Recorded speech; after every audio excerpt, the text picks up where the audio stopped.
क्या एक ब्राह्मण सिर्फ वो है जो एक खास परिवार में पैदा हुआ है, या ब्राह्मण होने का मतलब कुछ और है? आज से कुछ साल पहले महर्षि भृगु ने इस सवाल का जवाब दिया जिससे पूरे संसार को चौंका दिया। तो आज हम बात करेंगे उस परीक्षा की जिसमें भृगु ऋषि ने स्वयं त्रिदेव की परीक्षा ली, सिर्फ ये जानने के लिए कि असली ब्राह्मण कौन है।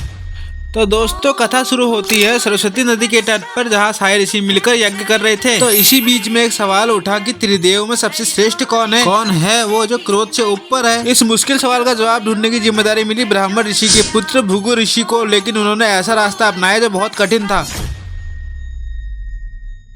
भृगु सबसे पहले अपने पिता ब्रह्मा के पास गए। उन्होंने वहां जाकर न उन्हें प्रणाम किया न कुछ और सम्मान दिया। और जब ब्रह्मा जी को गुस्सा आया तो भृगु समझ गया कि यहाँ बहुत ज्यादा अहंकार है। उसके बाद वो कैलाश गया। भगवान शिव उन्हें गले लगाने के लिए आगे बढ़े, लेकिन भृगु ने उन्हें रोक दिया। ये सब सुन के शिव क्रोध हो गया और अपना त्रिशूल उठा लिया। और भृगु समझ गया कि यहाँ पे कितना ज्यादा क्रोध है।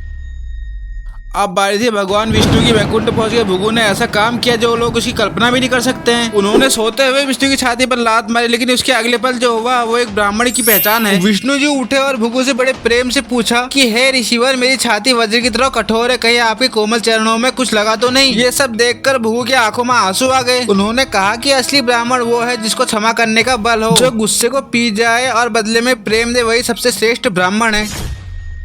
भृगु ऋषि ने समझाया कि ब्राह्मण का मतलब सिर्फ जनेऊ पहनना नहीं, बल्कि शास्त्रों के हिसाब से क्षमा करना, सत्य का ज्ञान देना तथा अपनी इंद्रियों को कंट्रोल में रखना, यही ब्राह्मण की असली निशानी होती है। तो दोस्तों, भृगु ऋषि की ये कथा हमें सिखाती है कि महानता जन्म से नहीं कर्म से आती है। और आपको ये वीडियो कैसी लगी कमेंट में बताएं। अगर मजा आया तो लाइक से सब्सक्राइब करें।